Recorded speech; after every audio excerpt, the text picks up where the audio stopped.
Bonjour Monsieur Aoudi. Bonjour. Comment vous allez? Je me porte à merveille. D'accord. Nous sommes ravis de vous voir en très bonne santé aujourd'hui. Pouvez-vous vous présenter un tout petit peu pour que nos internautes puissent vous découvrir un peu? Oui, je m'appelle Aoudi Kodio. Mes amis m'appellent Boga. Je peux dire que je fus un ancien cadre du comité d'action pour le renouveau de Maître Agbiribon, paix à son âme, feu Maître Agbiribon. Actuellement, je suis le président national du Centre des patriotes togolais pour la démocratie et pour le développement. Je suis expert juriste électoral. Je suis consultant en droits humains. Et je vais m'arrêter là-bas. Merci beaucoup. Aujourd'hui, nous avons programmé cette interview pour discuter avec vous, comprendre un peu les raisons de votre éviction au CAR, ce parti où vous avez beaucoup fait, ce parti où nous avons connu ce grand Aoudi qui, sur les médias, nous donnait de la joie au cœur. Et nous voulons comprendre un peu pratiquement quel a été votre parcours, voir un peu votre parcours au CAR, pourquoi vous avez fait le choix de ce parti et les raisons après qui ont poussé votre exclusion dans ce grand parti. Donc ce sont ces thématiques, c'est autour de cette thématique-là que nous aimerions faire l'entretien avec vous.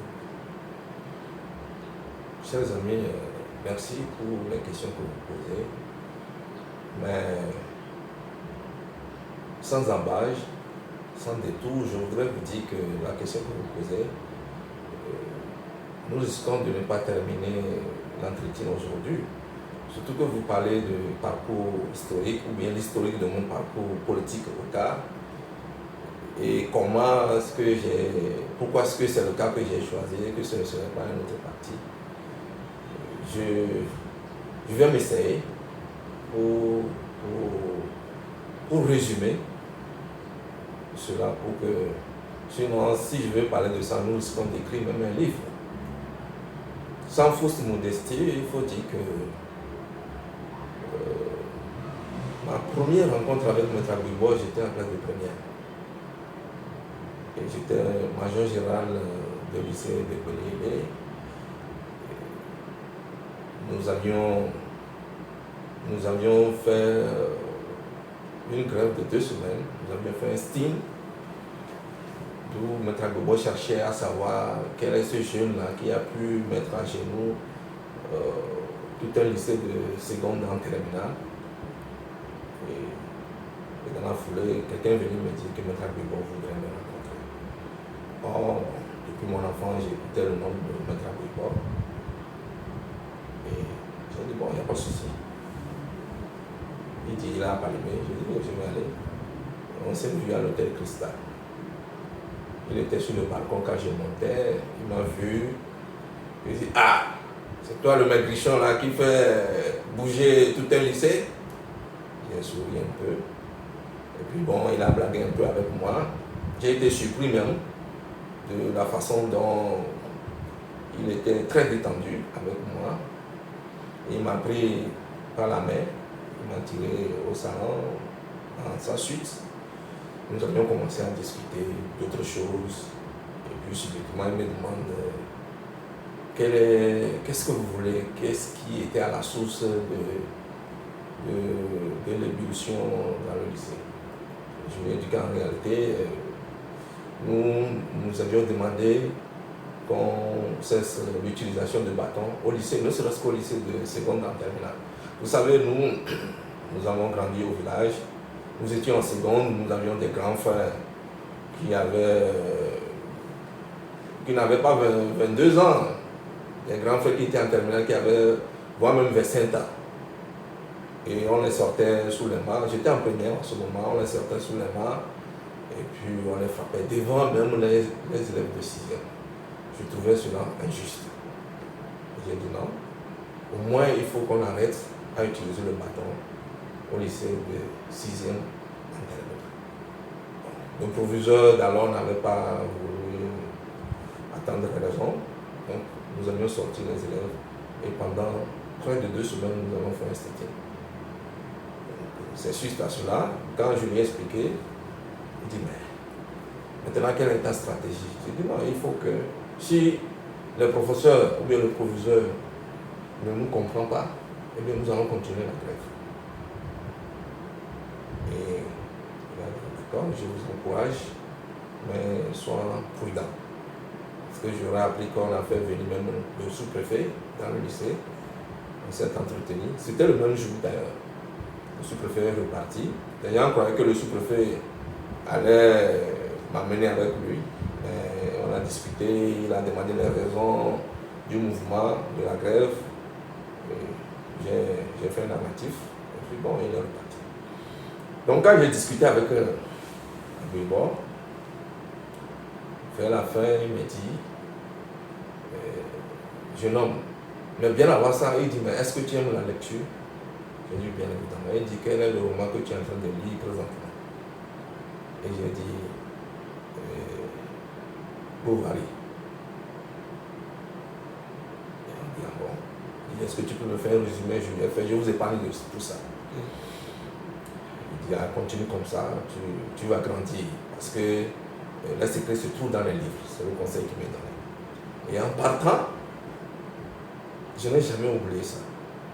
Il dit, si on te demande de venir négocier, est-ce que tu vas accepter? Je lui ai dit, oui, pourquoi pas?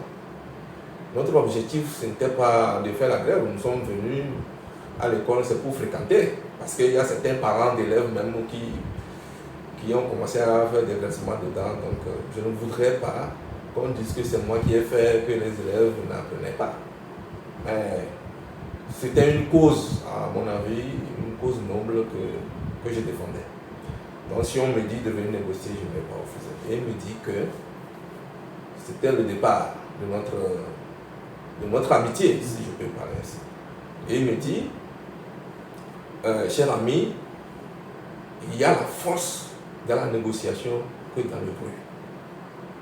Va méditer ça, va philosopher ça. Fais tout pour avoir le bac, arriver à le mai, on va se voir pour continuer notre discussion. Et c'est comme ça on s'était séparés. Donc, j'ai eu mon bac, j'arrive à le mai, j'ai toujours ça en tête.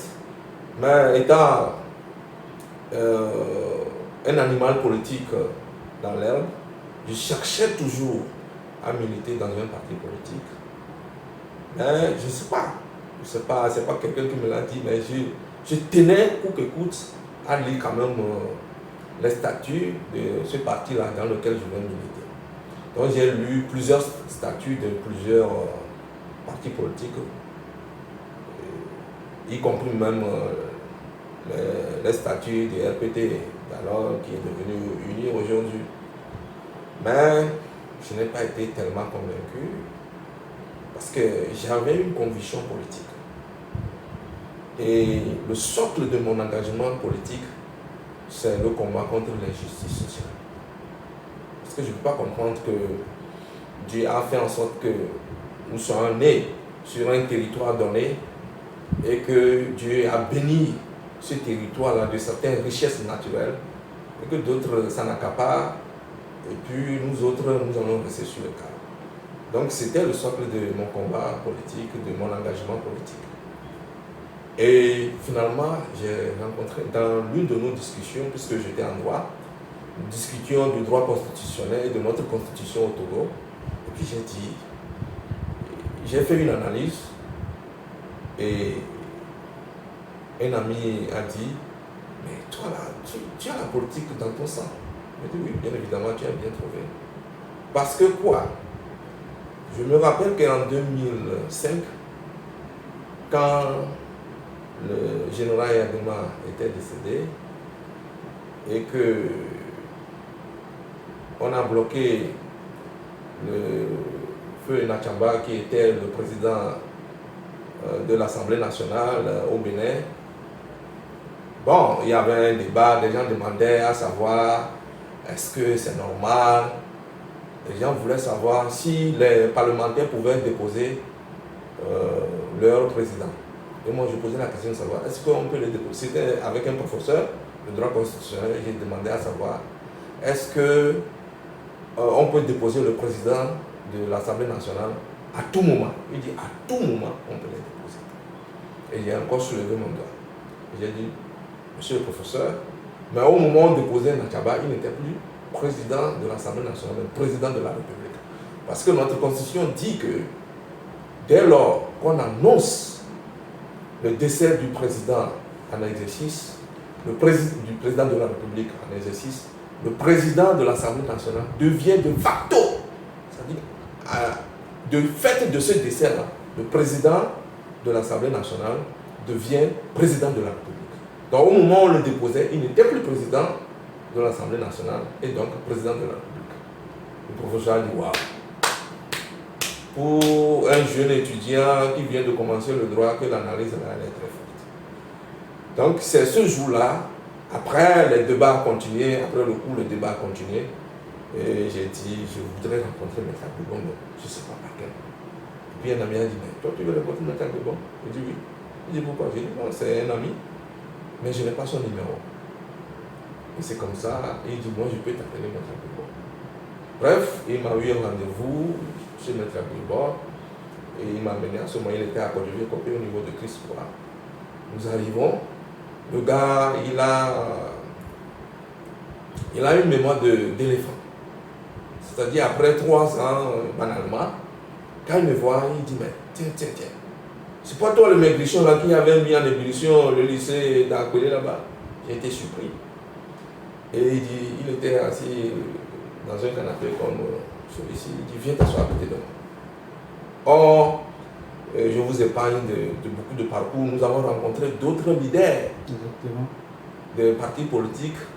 J'ai vu le traitement qui nous avait été réservé. Évidemment, je voulais en fait vous interrompre un peu pour voir, avant la rencontre avec le maître Agbebon, vous n'aviez pas cherché à rencontrer d'autres responsables de partis politiques pour pouvoir découvrir un peu ces personnalités avant de rencontrer Maître Aya? J'ai rencontré beaucoup. Nous avions rencontré Gilles-Christ. Est-ce que c'était une rencontre? C'était une rencontre prévue. Nous étions nombreux, hein. Ce n'était pas moi seul. Nous arrivons et puis il était sur le balcon. Il dit, ah, Evigno, Miawezo, je suis un peu fatigué là, revenez demain matin. Et nous étions partis sur le pas. Le lendemain, nous étions revenus. Et puis, c'est le secrétaire général de l'UFC d'alors, l'actuel président de l'ANC, M. Jean-Pierre Fabre, qui nous avait reçus. Et puis, il nous regardait. C'est pour cela d'ailleurs que je ne voulais pas en parler. Il nous regardait, je dirais même avec des dés, il nous regardait. Bon, notre porte-parole parlait. À un moment donné, notre porte-parole dit, bon, nous sommes des jeunes étudiants qui aimeraient s'engager en politique, mais par exemple, si on veut vous appeler, on a des difficultés et que un ou deux d'entre nous avaient besoin de téléphone. Et c'était quel téléphone même? C'était des Siemens.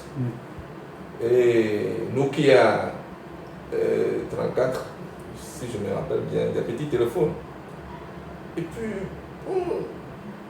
à cause de cette doléance-là, il est rentré dans une colère. Il dit, mais vous les enfants là, vous voulez faire de la politique, vous croyez que c'est avec les choses électroniques qu'on fait de la politique? Ça m'a tellement choqué, ça m'a embêté. J'ai pris mon sac et je suis parti. Et quand j'allais dire, Aoudi revient, j'ai dit non.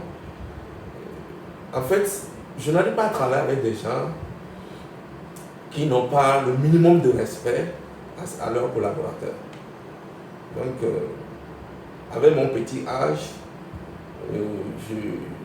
j'aimerais quand même qu'il y ait un minimum de respect mutuel entre mon futur président de parti politique et moi.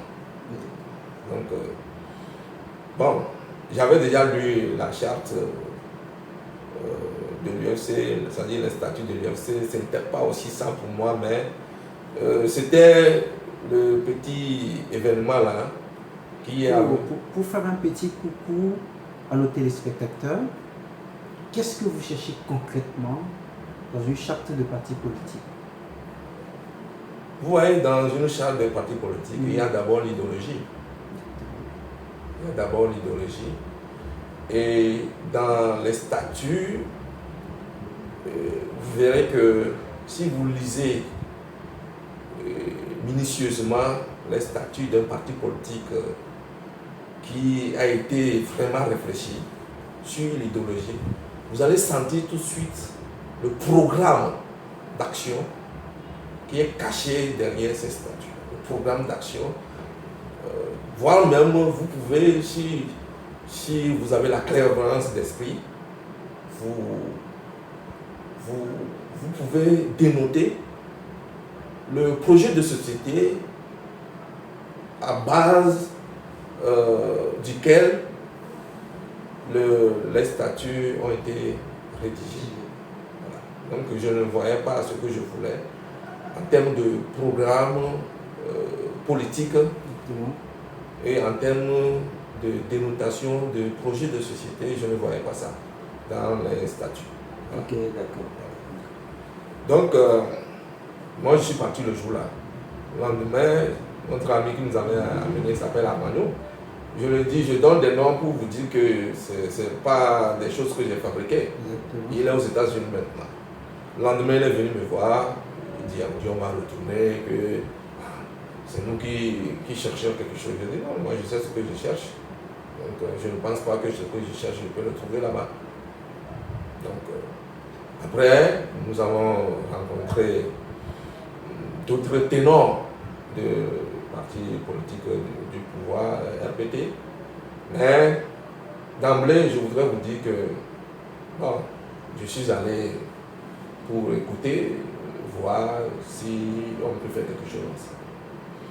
Après, nous avons rencontré Henri Olympio, un gars qui a la facilité de manier la langue de Molière et tout de suite il vous séduit. Mais quand je l'ai rencontré, il parlait bon français, reconnaissons ça. Il m'avait séduit, mais vous savez que vous allez constater tout de suite que excusez-moi le terme, c'est un voyou politique, quoi. Donc, il m'a plu par sa capacité de bien parler le français, mais pas politiquement. Je suis parti. Après, j'ai rencontré personnellement Nicolas Lasson. On a discuté longuement.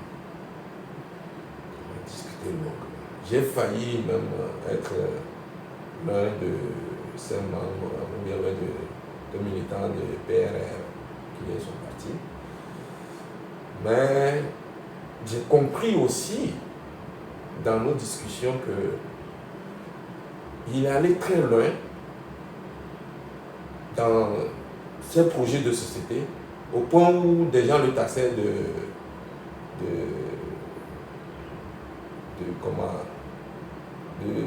de celui qui fait de l'illusion. Or, parfois, c'est de l'illusion que sort des réalités. Ce qu'il disait qu'il va construire une autorité de Lomé à Saint-Cassé, c'est faisable. Je profite de l'occasion pour dire que pour construire une bonne route, 1 kilomètre, selon mes recherches, ça fait 1 milliard. Or, le Togo fait 56 700 quelque chose kilomètres carrés. Ça veut dire que si nous mobilisons 60 milliards, on peut trouver ça au Togo. Si on prend Togocel, on prend Move, on prend le port autonome de Lomé, on prend les différents gisements, calcaire, phosphate, tout ça. Vous pouvez avoir de bonnes. Il suffit d'avoir la volonté politique. Tout est question de volonté politique. S'il y avait une volonté politique avec cette vision-là, on peut avoir une terre, on peut mobiliser facilement 60 milliards. 60 milliards pour faire cette autoroute-là. Et avoir des autorités régionales. Ça veut dire dans chaque région, puisque notre pays n'est pas assez grand pour avoir plusieurs autoroutes. Exactement. Dans chaque région, on peut avoir des mini-autoroutes. Des mini-autoroutes qui relient En fait, la capitale. La capitale. Et donc, quand il disait ça, j'ai compris que si c'est bon, mais si je le suis, je risque de ne pas pouvoir faire ma carrière politique. Mais de l'autre côté aussi, il n'est pas trop présent sur le plan social. Il est dans les grandes ambitions, ce qui est bon, mais il doit tenir compte de nos réalités sociales, nos réalités historiques. Voilà. Il revenait fraîchement des États-Unis, donc il avait des grandes ambitions pour le pays. Donc je me dis que je risquais de ne pas pouvoir évoluer politiquement comme je l'aurais voulu. Donc, bon, on a rencontré d'autres aussi. Et puis après, par la chance, j'ai rencontré Maître Agbebon, comme je vous le disais. Donc, le jour-là, il m'a dit, viens t'asseoir à côté de moi. D'abord, l'accueil déjà, nous sommes des Africains, l'accueil déjà était était beaucoup traditionnel. Était beaucoup plus traditionnel. Et puis il m'a demandé, Audi, tu vas manger du VI de haricots? J'ai dit oui. Il dit, on te donne coca ou bien un peu de solabi. Et j'ai dit coca. Il dit non, que mon solabi est aromatisé. Franchement, je pensais qu'on avait mis de l'arôme dedans. Et on l'a amené, il a fait comme ça. Il dit, écoute, voilà, c'est aromatisé.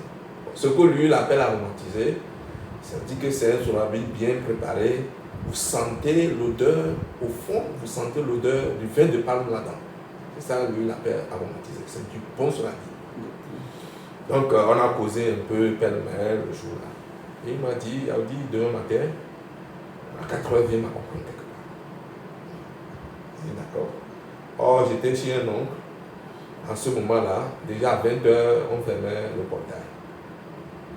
J'avoue que j'ai dû négocier pour que, déjà à 2h, je m'étais déjà réveillé, parce que moi j'étais à Djidjolé.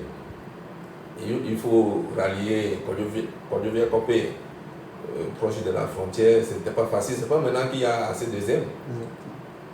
Et rapidement, déjà à 2h, je m'étais pointé, je ne voulais pas être en retard. Je m'étais pointé au bord de la route, en face de la pharmacie Djidjolé. Tout ce que j'arrêtais, enfin, les rares motos que j'avais trouvées, en ce moment c'était la moto marque Mat, on utilisait. Et puis j'ai arrêté un jeune homme, il dit, il est 3h, toi tu veux aller là-bas? On prend souvent la moto aux Zen là-bas, c'est pourquoi déjà, ce serait difficile. Je dis, bon, en réalité, j'ai un rendez-vous avec Maître Agbebon.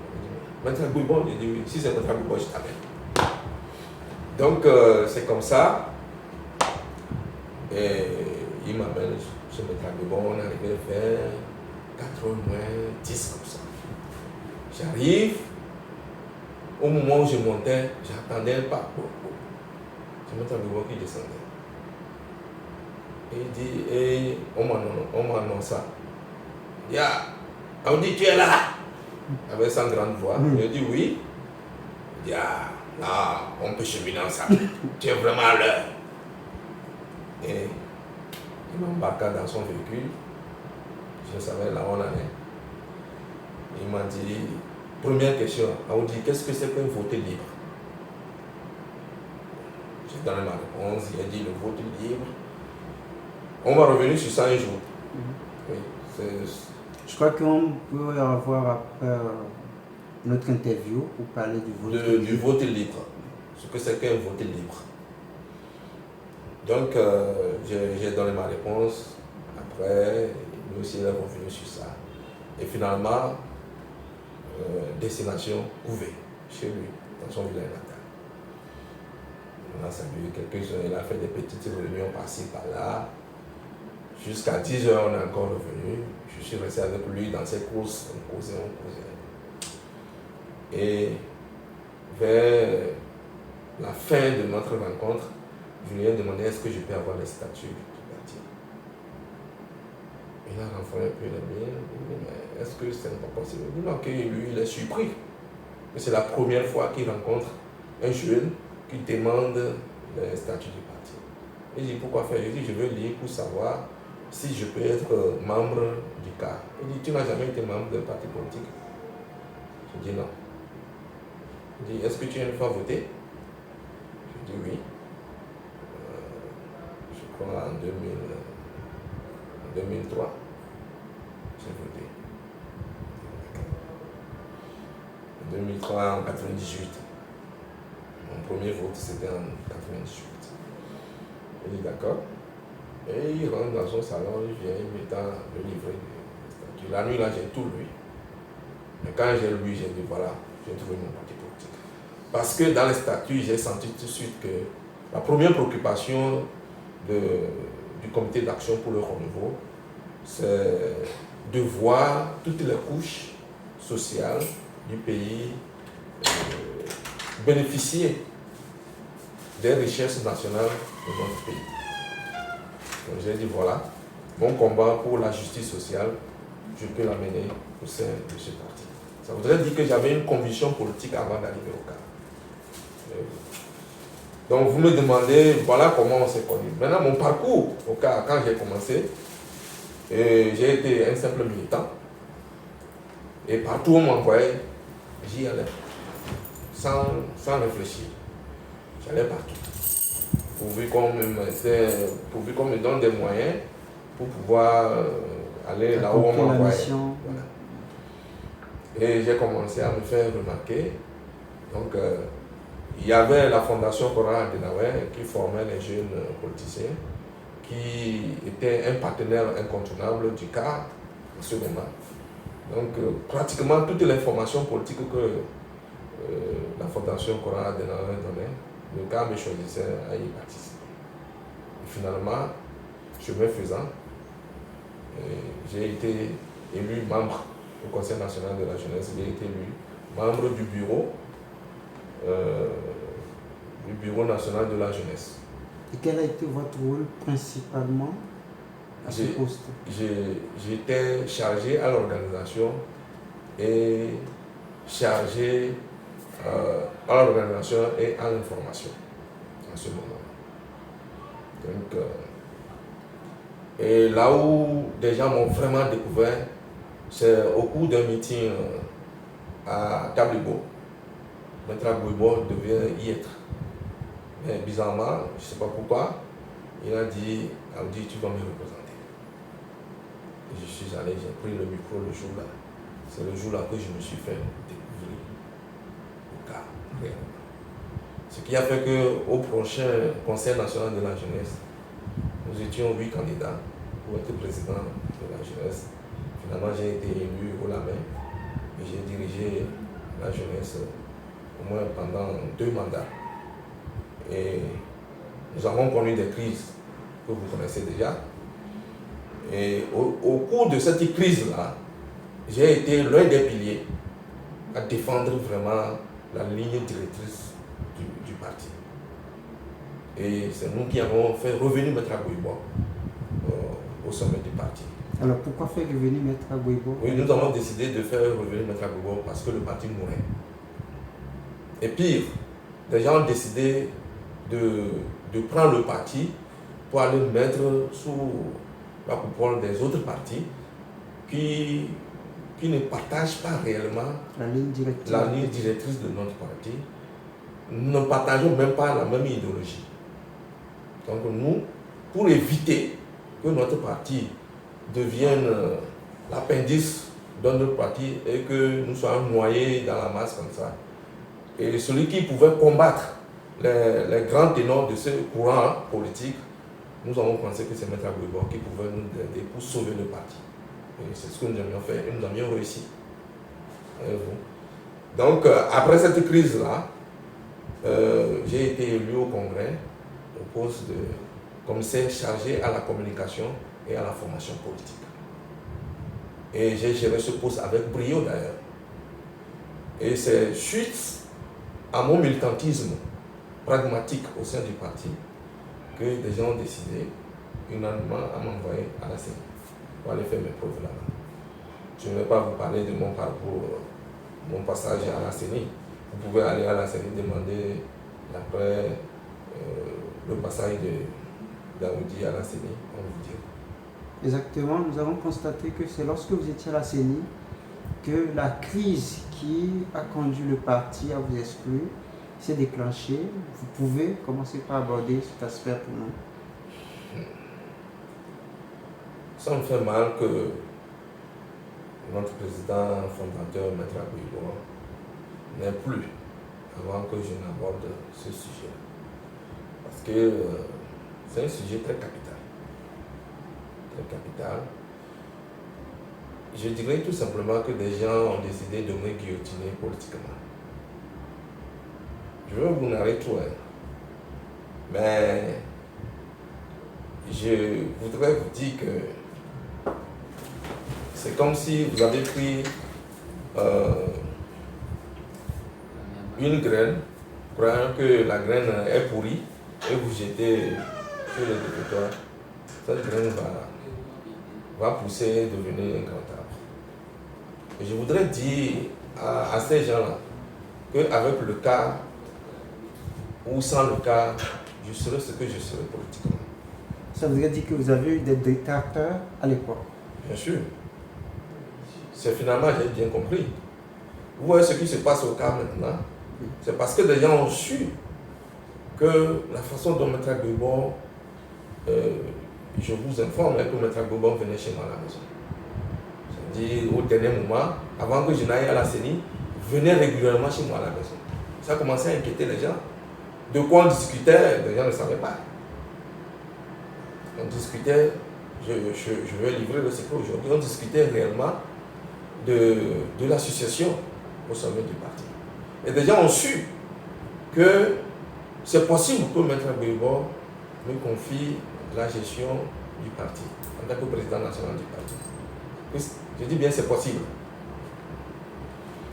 Et il fallait trouver une occasion pour évincer Aoudi si jamais ce parcours-là venait, si jamais ce combat, ou bien le parcours vers le fauteuil présidentiel du parti venait à être déclenché, il fallait écarter Aoudi de ce chemin avant le jour J. Voyez-vous. Okay. Donc, je viens maintenant au fait. Parce que au cours de cette crise-là, j'ai décidé de ne pas parler. Parce que beaucoup a été dit. J'ai écouté des énormités pas possibles. J'ai écouté des choses saugrenues, pas possible. Mais je me suis tué. J'ai écouté beaucoup de choses. J'ai encaissé. Je crois qu'il est temps. D'ailleurs, je vous remercie de m'avoir donné cette occasion d'en parler. Pour que des gens comprennent. Puisque beaucoup de saletés ont été dites sur moi. Je me suis tué parce que je me dis que si des gens décidaient de tuer son chat, il dit que le chat... On l'accuse d'avoir le plus. Voilà.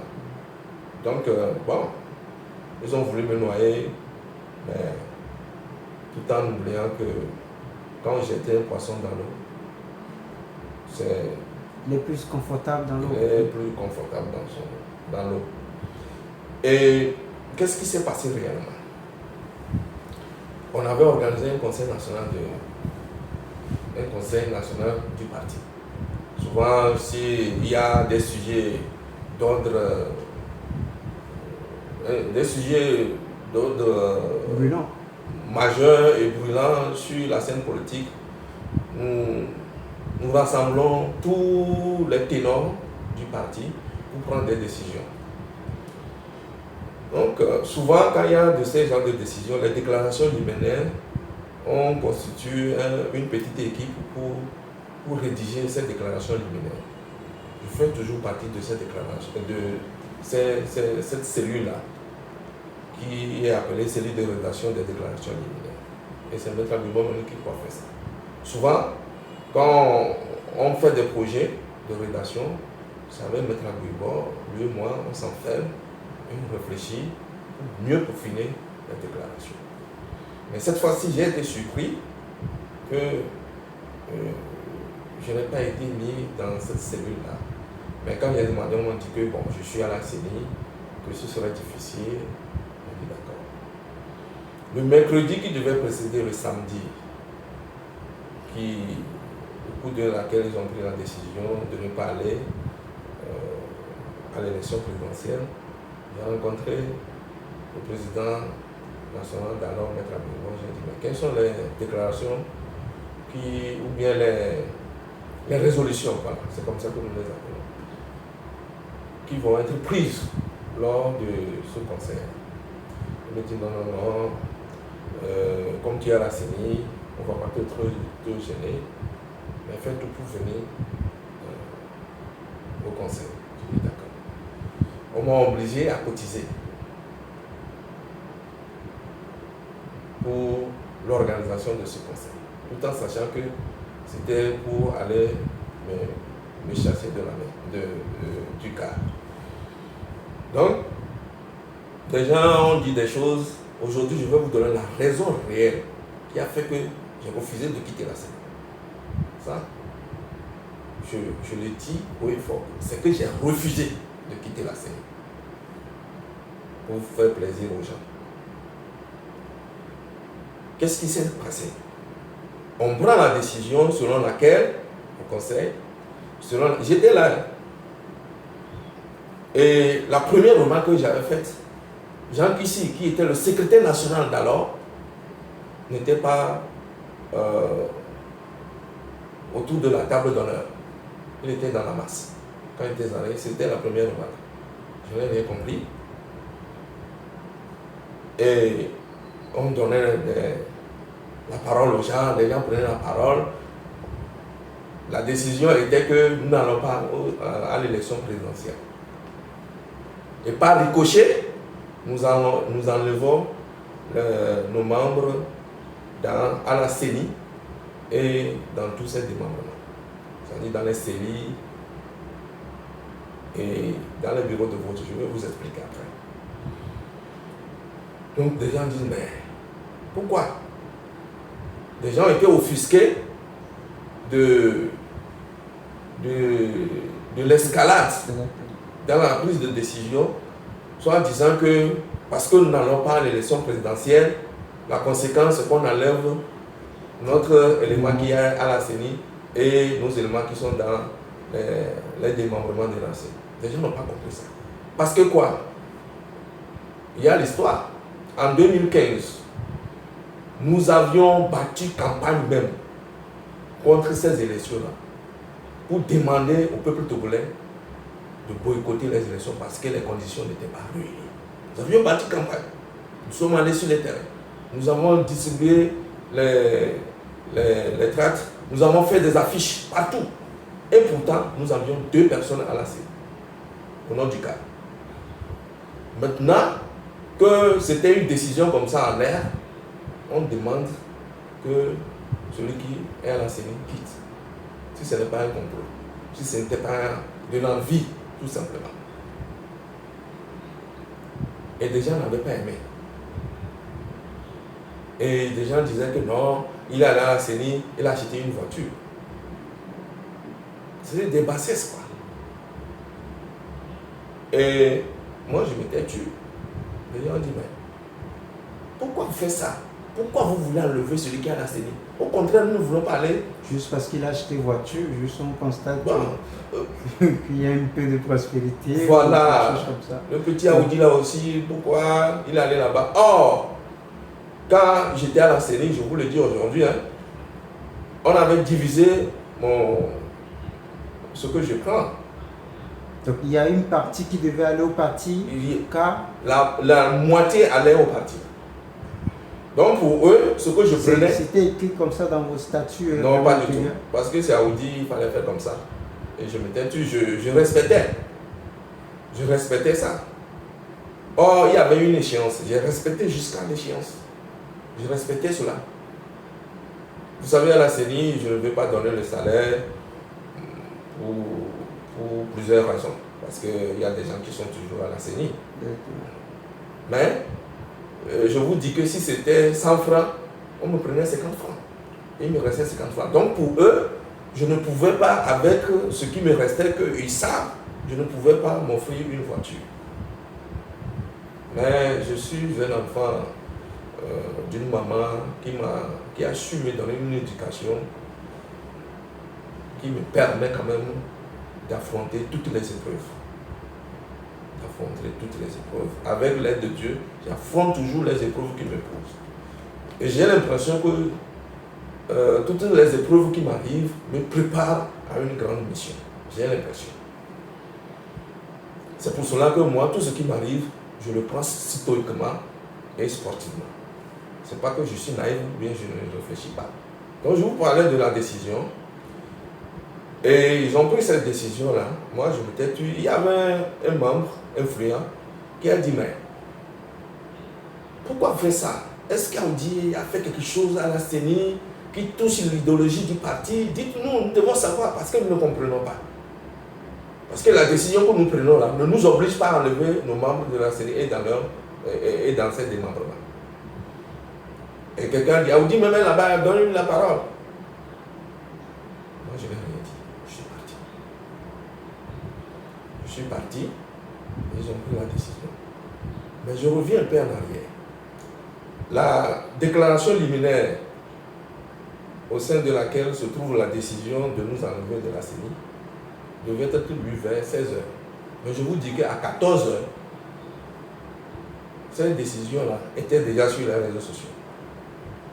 À 14h30, mon épouse me téléphona. Elle dit, chérie, tu es où? Je dis, je suis au conseil du parti. Il dit, tu fais quoi encore là-bas? Est-ce que tu as vu la décision qu'ils ont prise? Je dis, oui, j'ai lu.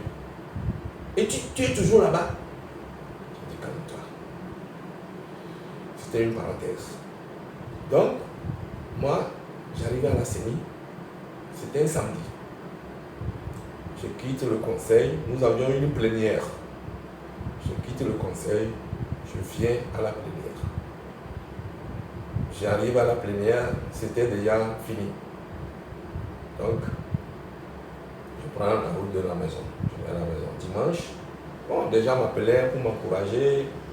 Mais moi, j'avais déjà une petite idée de ma décision. Et j'arrive à la maison dimanche. Très tôt le matin, je vais voir mettre à 5 heures. Pardon. J'arrive chez Maître Agbeba à 5h pile. Parce que j'ai quitté un peu avant. Aussitôt annoncé, aussitôt reçu. Et je me suis entretenu avec lui pour savoir ce qui se passait. Je ne suis pas passé par 4 chemins. Je lui ai posé la question, ça va, le silence. Depuis que je suis à la CENI, ai-je posé un acte? Ou bien ai-je dit quelque chose? Ai-je contribué à la prise d'une décision qui fait entorse à l'idéologie de notre parti? Il dit non. Et pourquoi est-ce que vous avez pris une telle décision et que j'apprends la décision? Tout comme les journalistes, moi qui suis membre du bureau national. Et la décision me concerne, vous ne me dites rien. Vous ne m'avez pas préparé à cette décision-là. Vous ne savez pas si j'ai fait des prêts. Et puis, vous me jetez la décision-là dans ma physionomie comme ça. Bon, j'ai fait des prêts, ça ne me gêne pas. Pourquoi, en tant que membre élu au Congrès, au bureau national, tu dois prendre une telle décision, d'une telle envergure, tout comme les journalistes? Vous parlez de la décision de l'exclusion, ça? Non, pas encore.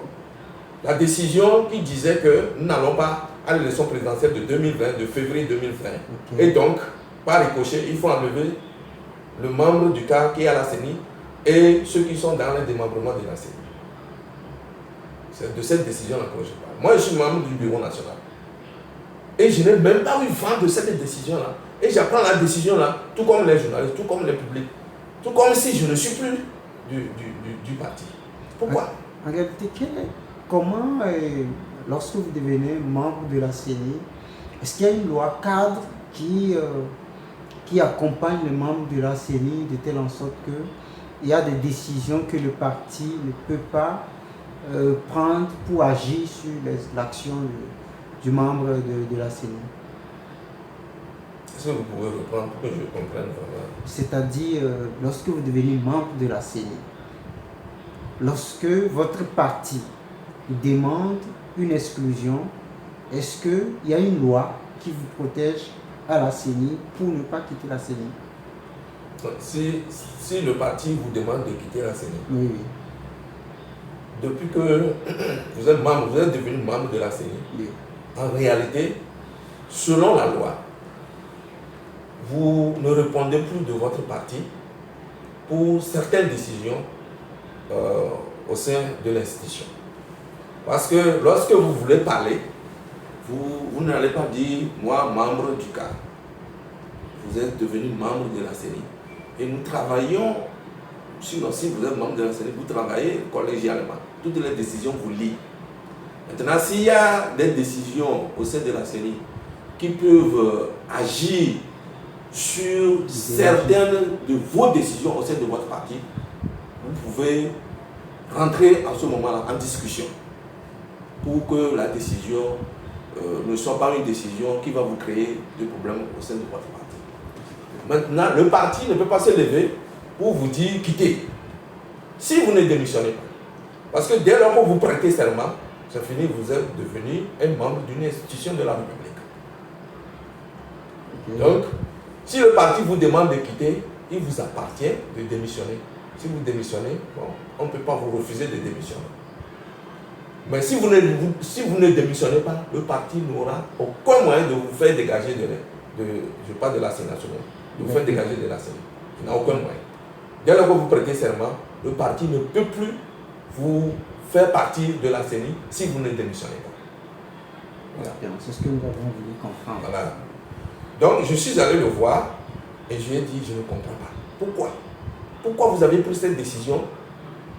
Et surtout que la décision me concerne et que j'apprends cette décision comme un citoyen lambda. Pourquoi? Pour une première fois, je vous avoue, pour une première fois, j'ai vu mon président très baratiné. Bon, il sait contourner les choses. Comme c'est un animal politique très rusé, il me dit non, la décision ne te concerne pas, ce n'est pas contre toi. Je dis bon, j'ai une question. Depuis que je suis là-bas, est-ce que j'ai fait quelque chose qui mérite que je sois puni? Il dit non. Depuis qu'on s'est connus, est-ce que j'ai fait quelque chose en tant qu'ami, en tant que fils? Il dit non. Et donc je n'ai rien fait qui puisse mériter une punition venant du parti. Il dit non. Et ça ne te concerne pas. Et sinon, une dernière question. Ça, je vais vous poser comme si c'était votre propre fils qui vous pose la question. Depuis qu'on s'est connus, est-ce que j'ai dit quelque chose qui a forcé une fois nos relations bilatérales en tant qu'humain? C'est là, il me dit non. Il me dit, depuis que tu es allé à la CENI, je vais te l'avouer.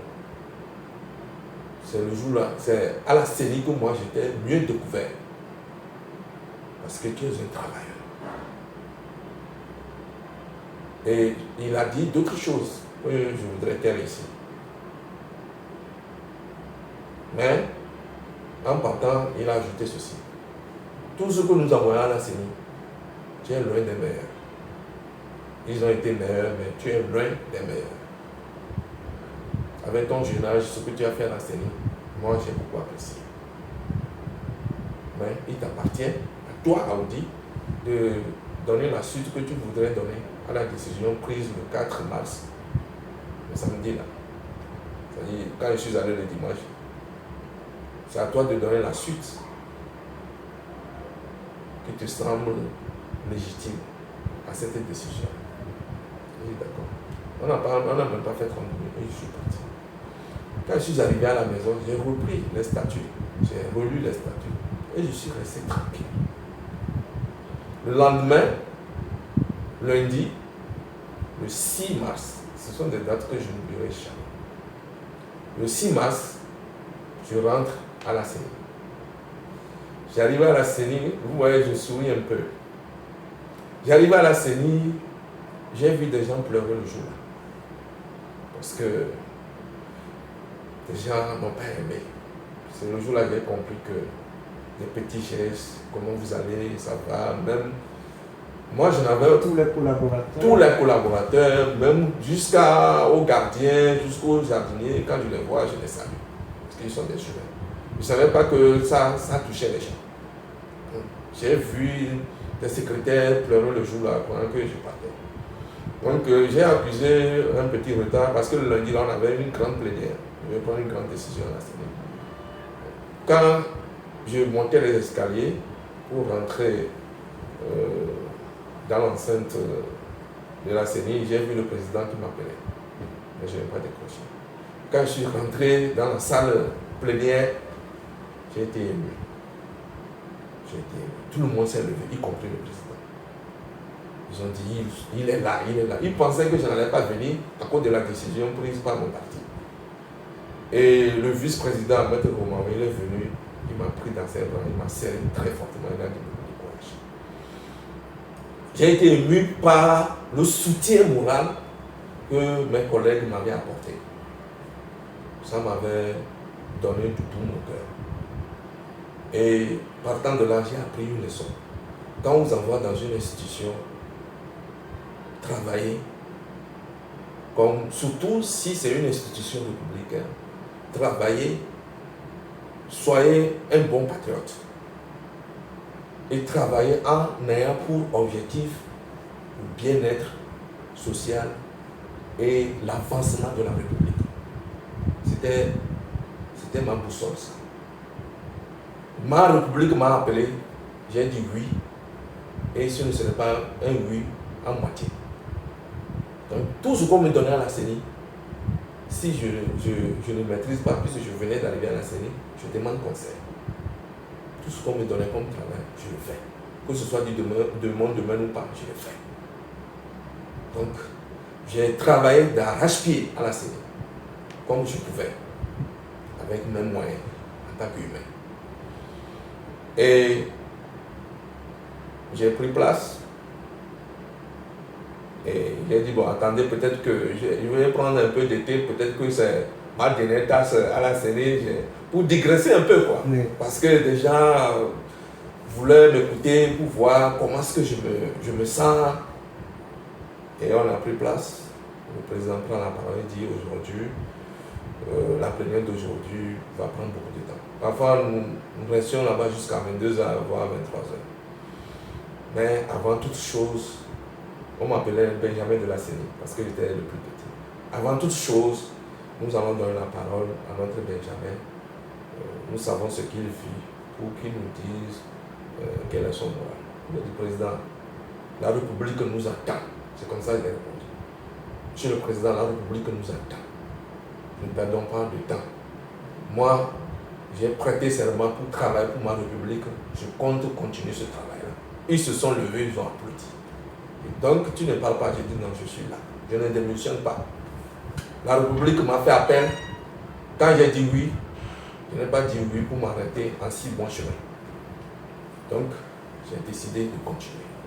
Donc, président, ne perdons pas le temps. Nous prenons la plénière, là où nous l'avions laissé le vendredi passé. Donc, pourquoi est-ce que j'ai refusé de quitter la CERP? Je vous le dis aujourd'hui. C'est parce qu'on s'est moqué de moi. Les gens ont dit que non, c'est parce que c'est à cause de l'argent. Non. Moi, j'ai dit que quand ils parlaient, j'ai déjà pris ma décision. J'ai dit je ne vais pas partir. Donc, ils ont pris la décision le 4 mars. Le 12 mars, un des bras droits de M. Abouibon m'appelle, Dr Lawson.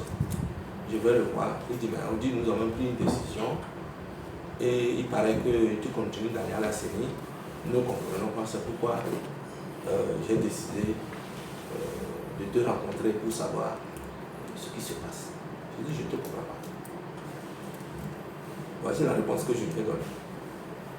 J'ai dit, docteur, vous avez pris votre décision sans moi. Faites en sorte que cette décision ait d'effet sans moi. Il dit, il n'a pas compris. J'ai dit, mais docteur, je vais te poser une question. Si le 4, vous avez pris la décision, le 5, le 6, j'arrive à la CENI, et mes collègues disent que c'est parce que vous avez pris une telle décision, je n'ai plus le droit de citer à la CENI. Est-ce que vous allez m'appeler pour me poser cette question-ci? Il me regarde, je dis, réponds-moi, j'invoque ton serment. Vous êtes médecin. Il dit non, il ne va pas rentrer. D'accord. C'est ça. Vous avez pris votre décision. Moi, je suis membre du bureau national. Tu es membre du bureau national. Qu'est-ce qui fait de toi plus supérieur que moi en tant que membre du bureau national? Vous prenez une décision et vous me cachez la décision, vous me jetez la décision dans la physionomie, vous avez voulu me tuer. Donc faites en sorte que votre décision ait des faits sans moi, parce que vous avez pris la décision sans que je le sache. Donc je fais comme si vous n'avez pas pris de décision. Donc moi je continue d'aller à la scène. Il a tellement insisté, j'ai dit bon, tu veux que je démissionne? Est-ce que vous comprenez ça? C'est l'une des raisons fondamentales qui m'a conduit à refuser de quitter la CENI. Parce que j'aime tellement mon parti.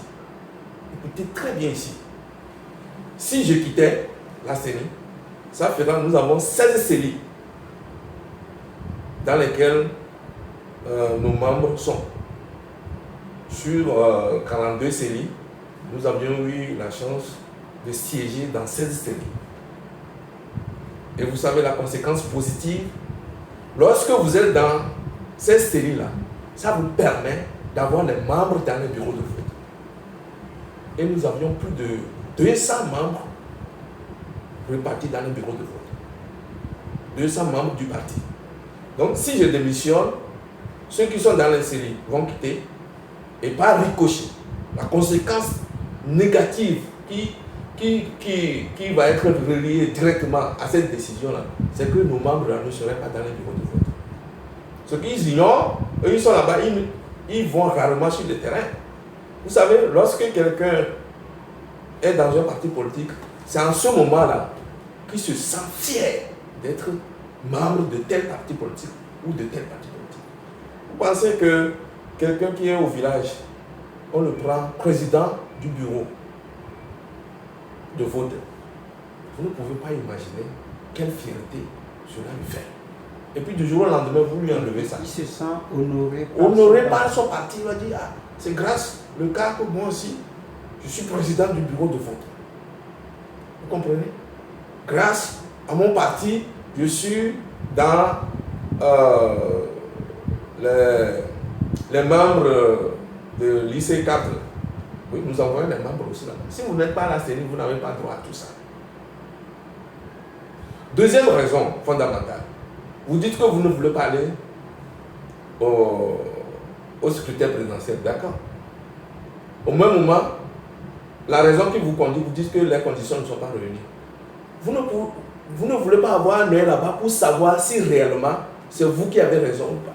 Parce que vous avez déjà fait une déclaration préalable que les conditions ne sont pas réunies. Voilà. Donc, il faut maintenant que les membres sont là-bas pour vous prouver. Pour vous prouver que réellement vous aviez raison. Et c'est avec ça que vous allez encore redonner l'obligation du parti.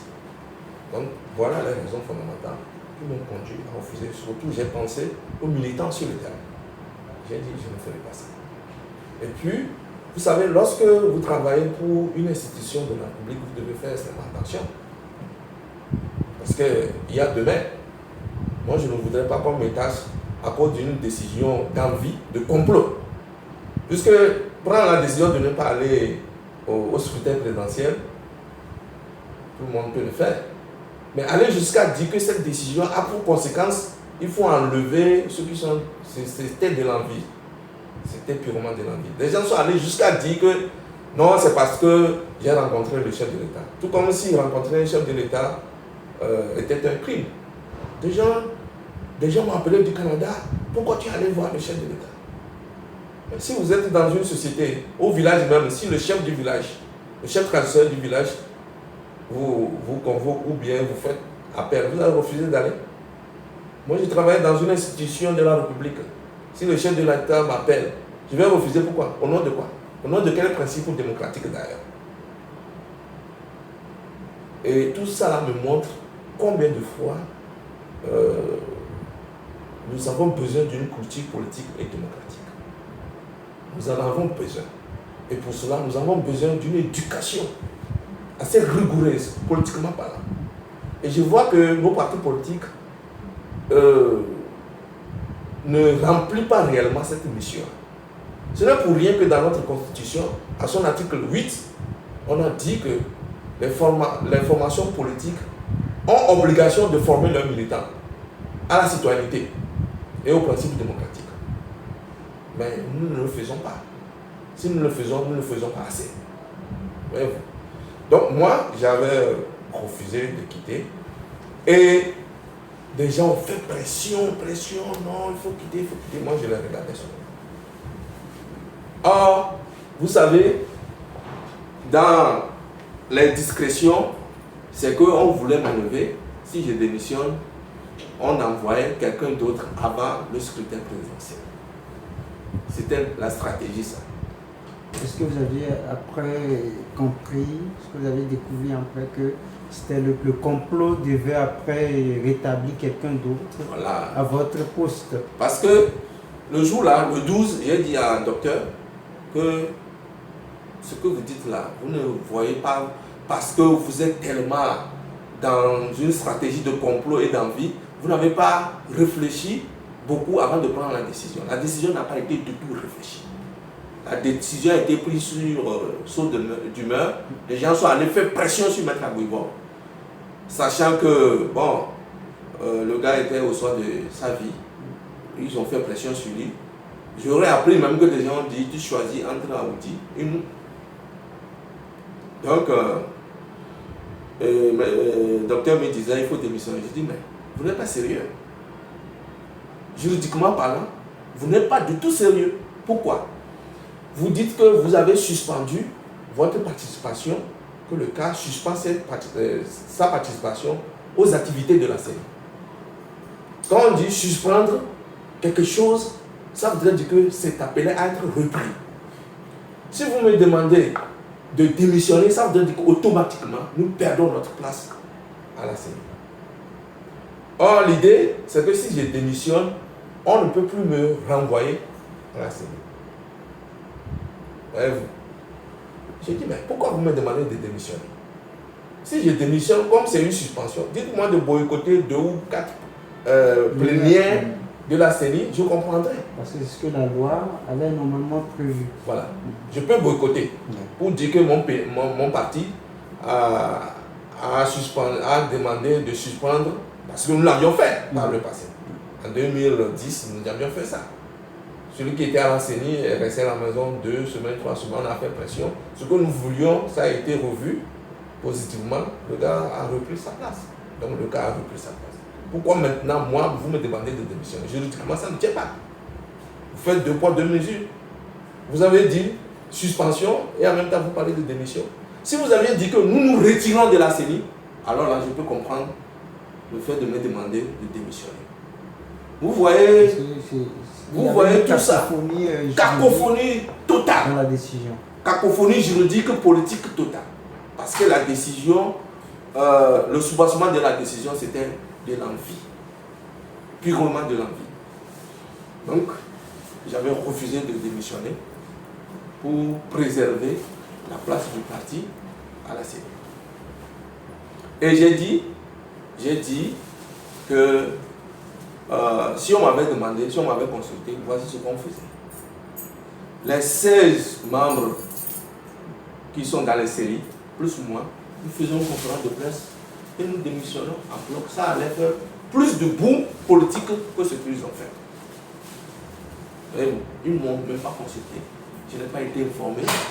Et de pression en pression, au moment où j'ai dit, bon, pour éviter que des gens continuent de dire des saletés sur moi, je vais leur faire ce plaisir-là, pardon.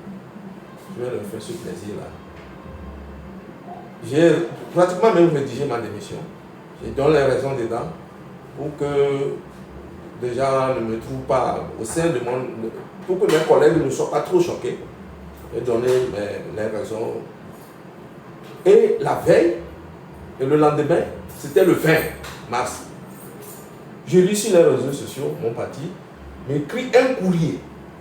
Je ne savais pas que ceux qui se disaient les grands patrons du parti en ce moment ne savaient pas ce que c'est que ne savaient pas faire le distinguo entre une lettre ouverte au public et une lettre privée. Une lettre privée qu'on m'adressait se retrouvait sur les réseaux sociaux. Et dans cette lettre-là, on disait que à partir de de cet instant-là, tout ce que M. Aoudi fait à la CENI n'engage que lui. Je ne sais pas. Si mon parti me lâche en plein vol, mais je vais m'occuper de moi-même. Et j'ai rangé le projet d'émission. C'est comme ça que j'ai refusé de quitter. Après, ils ont fait élire un conseil de discipline devant lequel j'ai été convoqué. Un conseil de discipline illégal. Je suis allé par pur respect de l'âge des membres et du président de ce conseil de discipline. Illégal parce que quoi? L'article 84 des statuts d'alors disait que si on doit mettre sur pied un conseil de discipline, c'est le comité directeur qui doit mettre ce conseil de discipline pour écouter un potentiel, un éventuel militant qui aurait commis quelque chose contrairement aux idéologies du parti. Mais malheureusement, le conseil qui m'a écouté a été mis sur pied par le Bureau national. Première illégalité.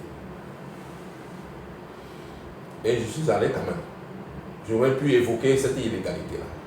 Jusqu'alors, ils ne savent pas. Tout ça, là, je me suis dit, je sais qu'il y aura un jour comme ça que je vais dévoiler tout. Et je suis allé, je les ai écoutés. La seule question qui revenait, tu quittes la Sénéca, tu quittes la Sénéca. Donc, votre préoccupation, c'est que je quitte la Sénéca. Oui. Moi, je pensais que vous allez me demander pourquoi tu ne respectes pas la décision que nous avons prise. Ce serait la meilleure question. Parce que vous posez une mauvaise question, vous n'aurez pas une bonne réponse. Ça y est, je coupe, je régime quoi. Et quand j'ai dit ça, ils se sont sautés rapidement sur la question. Ah, nous te posons la question. Pourquoi tu ne respectes pas la décision? J'ai dit, regardez-moi ça. Il fallait toi-même leur donner des directives. Voilà. Oui, leur préoccupation c'est de me voir quitter la CENI. Donc, la question que je pose là, c'était la meilleure. Pourquoi tu ne quittes pas? Je dis, mais c'est pas ça. Parce que vous avez dit que je n'ai pas respecté la décision. Vous aurez pu me poser la question, pourquoi tu ne respectes pas la décision? Ils se sont rapidement appropriés cette question-là. Ils me rejettent la question. Et j'ai dit, allez dire à celui qui vous a envoyé. Il dit non, mais il y a un président, non? Vous allez le rencontrer. Allez lui dire que moi, on dit, je sais comment nous prenons nos décisions au cas. Nous avons quand même une pratique par laquelle nous prenons nos décisions. Et que cette décision-là est une décision malencontreuse, une mauvaise décision. À cause de ça, je recuse. C'était le mot que j'ai utilisé. Et c'est Mme Yemen qui faisait office de rapporteur. Elle dit, recuse, il dit, écrit. Celui à qui vous allez rendre compte là, lui comprend le mot là. Je recuse de respecter cette décision. Parce que la décision, elle est injuste. Et comme mon combat politique, le socle de mon combat politique, c'est de faire en sorte qu'il y ait la justice sociale dans toutes les sociétés, dans toutes les communautés, dans toutes les couches sociales autour. Donc, moi, je vais combattre la justice d'où qu'elle vienne. Même si elle vient de mon propre rang, je vais la combattre. Donc, allez dire à celui qui vous a envoyé que la décision, elle est injuste. Et à cause de cette injustice-là, je ne la respecte pas. Voilà. Donc, ils sont partis après, des gens m'ont appelé. Et ils ont vu que, si jamais ils me laissent, c'est que c'était la honte. Ils ne savent plus quoi faire. Puisque toute la jeunesse, ce que je vous dis aujourd'hui, bon nombre des militants du CAR ne savent pas que j'ai été exclu du parti. Jusqu'au jour d'aujourd'hui. Bon nombre ne savent pas. En ce moment-là, si la décision avait été publiée, je vous avoue que au moins plus que la moitié de la jeunesse quittait, sans fausse modestie. C'est pas que je ne cherche même pas à mon orgueil, mais ils savent que c'est la vérité. La plupart des jeunes qui sont au cas aujourd'hui, c'est moi qui les ai amenés. Après avoir quitté l'université, après avoir été président national du mouvement pour l'épanouissement de l'étudiant togolais. Le travail que nous avons fait là-bas a fait que quand des gens ont su que nous sommes au camp, ils disent, si on dit au camp, moi aussi je vais. Donc, ils m'ont adressé une note dans laquelle on me dit, Monsieur Aoudi est exclu et radié de toutes les listes des membres du parti. Ah! C'est le mot radié là qui m'a fait tourner. Je crois que j'ai eu même la nausée le jour-là. Je dis, moi, Aoudi. Parce que le mot radié, ça voudrait dire que je n'ai jamais existé au CAR. Je n'ai jamais fait partie du CAR. C'est ce que ça voudrait dire. Si on disait exclu, on dit radié de toutes les listes des membres du CAR. Moi, on dit quand même. Et ceux qui parlaient à ce moment, lorsque nous étions en crise, on ne les avait pas vus. On ne les avait pas vus au front. Je vous épargne de ça. Bon, vous êtes journaliste, vous devez savoir que à ce moment-là, sur LCF, je suis allé plusieurs fois pour défendre. C'est pourquoi nous avons voulu que M. Gbagbo revienne. On ne les avait pas vus. Donc, le mot radié là, ça m'a fâché. Disons la chose telle qu'elle est. Je dis, vous pouvez tout faire, mais sauf ça. Et j'ai pris mon bic, j'ai répondu une réponse. Pour leur démontrer qu'en fait, tout ce qu'ils faisaient, je me suis tué. Ils sont dans l'illégalité. Parce que dans la note d'exclusion, quelque part aussi, on a dit qu'on m'avait donné 8 jours pour attaquer la décision devant le comité directeur. Or, nulle part dans les statuts, ce n'est écrit. Vous savez, on a dit, si c'est comme ça, le gars peut interjeter devant le comité directeur. Mais on n'a pas fixé un délai. Ils ont abusivement fixé un délai de 8 jours. Sur quelle base, je ne sais pas. Dans les statuts... À ce moment, il y avait une certaine injustice qui commençait déjà par régner pour vous exclure du parti. Voilà. Ils ont dit 8 jours. Moi, je n'ai pas interjeté après parce que j'ai dit à quoi ça sert de retourner parmi les gens qui veulent vraiment ta mort. Je me suis dit ça. Pourquoi est-ce que je vais engager ce bras de fer avec des gens qui sont vraiment méchants? Vous savez, quand vous êtes dans un parti politique, les membres, vous constituez une famille qu'on appelle la famille politique. Vous devenez une famille politique. Mais dès lors que il y a de l'animosité. Il y a de l'animosité, merci. Il y a de l'animosité parce que vous avez eu un peu de transcendance, parce qu'on sent que vous êtes trop proche du premier responsable du parti. D'aucuns diront patron, moi je ne dis jamais patron parce que nous ne sommes pas dans une entreprise, dans un parti politique, ce n'est pas un patron. Parce que moi je me suis toujours senti collaborateur de M. Gbagbo et en même temps son ami. Donc on dit radier. Ils se sont basés sur l'article 85 pour fixer le délai de 8 jours et en même temps dire que je suis exclu. Or, l'article 85 des statuts d'alors n'a nullement parlé de radiation. Donc, il n'y a pas comme sanction radiation. Donc, cette décision-là est illégale. Et j'ai répondu, j'ai dit, malgré tous les vices que comporte, c'était ma conclusion. Vous aurez le temps de découvrir les 2 lettres. Malgré tous les risques que comporte votre décision de m'exclure, j'en prends acte. C'était mon mot ça. Et j'ai envoyé. Et je reviens un peu en arrière. Les 8 jours là, je les ai évoqués. Pourquoi? Eux-mêmes, abusivement, ils ont fixé un délai de 8 jours. Les 8 jours n'étaient pas encore inspirés. Et pourtant, la lettre de mon exclusion a fait objet d'un article dans le journal Afipresse, un journal qui est proche du parti. Comment on peut être si méchant comme ça? Ça veut dire qu'on fait tout pour que je ne t'injecte même pas à peine. Si la décision est déjà à la place publique. Et j'ai dit, j'ai pris acte. Ils n'ont pas compris. Et quand on a envoyé, il paraît que j'ai envoyé ça à la veille.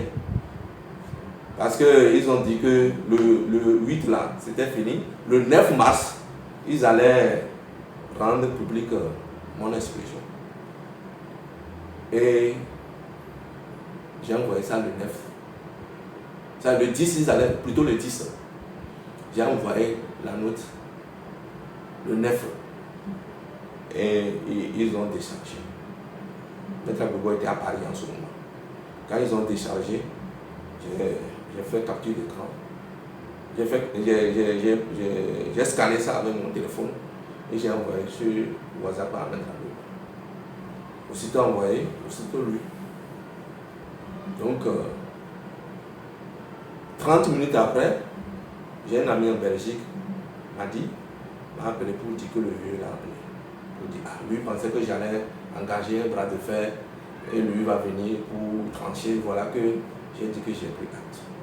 Donc, il les a appelés pour leur dire de surseoir la publication de mon exclusion.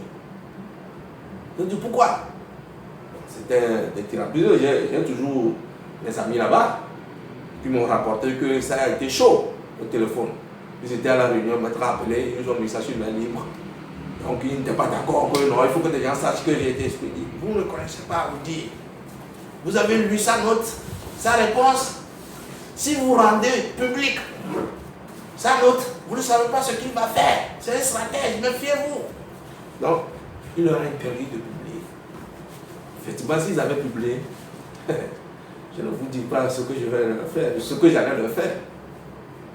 Mais voilà, vous avez posé la question, mon parcours, car je me suis débrouillé pour... Ça a été long, mais sachez quand même que j'ai résumé beaucoup de choses. Je vous ai parlé de mon exclusion. Voilà ce qui s'est passé réellement. Donc, ce n'est pas que des gens, certains journalistes ont dit que j'étais corrompu. Donc, on dit que non, c'est parce que je ne voulais pas. Il y a du miel là-bas. Je vous ai donné les raisons fondamentales de mon refus de quitter à ce moment. C'était une injustice, c'était de l'envie, c'était un complot qu'il fallait quand même combattre pour que cela ne se répète plus au sein du parti. Pour que, à l'avenir, on puisse regarder les jeunes avec un certain égard, avec beaucoup de déférence. Parce que j'ai remarqué que nous, les jeunes, lorsque nous sommes dans un parti politique, les gens ne regardent que notre jeune âge. Et ils ne voient pas le travail que nous faisons sur le terrain. Ils ne voient pas que l'engagement politique, c'est en fait dans le jugeote, c'est dans la réflexion. C'est ce qui nous a amené d'ailleurs, après avoir créé notre centre, nous avons décidé de former les jeunes à l'engagement politique. Pour que les jeunes sachent qu'on ne se lève pas seulement pour s'engager au sein des partis politiques. Donc, nous aurons le temps de venir sur la thématique là, l'engagement politique de la jeunesse. Évidemment. Dans